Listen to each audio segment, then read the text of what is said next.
Dr. Horace Dobbs is the head of an organisation called International Dolphin Watch. He believes in a global dolphin consciousness and encourages people to swim with dolphins to cure their diseases.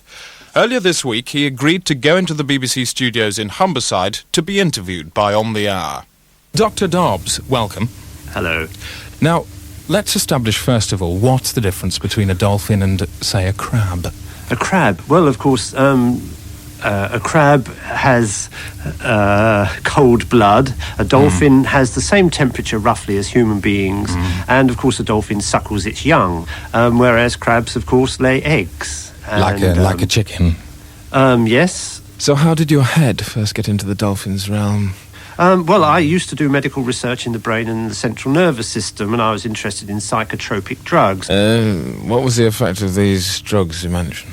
Well, the drugs I was working on were very potent morphine-like drugs. You were working on these drugs? Yeah, and this was before. Some of them were 10,000 times as potent as morphine, so 3 milligrams would knock out an elephant. Let me nail this down. Do dolphins have the answer?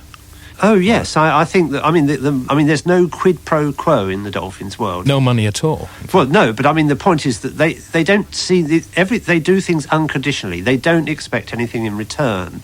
And I was made aware of this when a lady who couldn't swim came out one day with me on the boat to see a friendly dolphin called Percy. And we hauled her onto the inflatable afterwards, and tears flowed down her face. And I said, "What did that mean to you?" And she said, "Oh, he gave me unconditional love. He loved me for what was inside me." Fish. Pardon? She may have eaten some fish.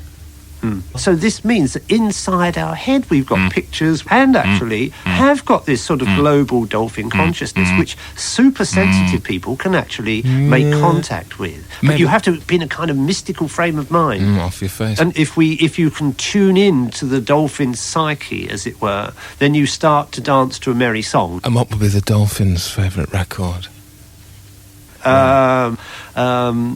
I guess Tubular Bells. Presumably you'd support the idea of crossbreeding between humans and dolphins. Oh, yes. Well, we've got, in International Dolphin Watch, we've got a lovely video called Oceania, and that talks about Homo delphinus. And dolphins are not backward in coming forward with their tummy bananas, their tools of reproduction. Yeah, they use their penis as a tactile organ, and it's a very handy thing to tow people around with if you want to interact with them in that way. And it would be a good idea to get some of their characteristics into human beings. Yeah, actually, there's no such thing as a nutter in the dolphin world.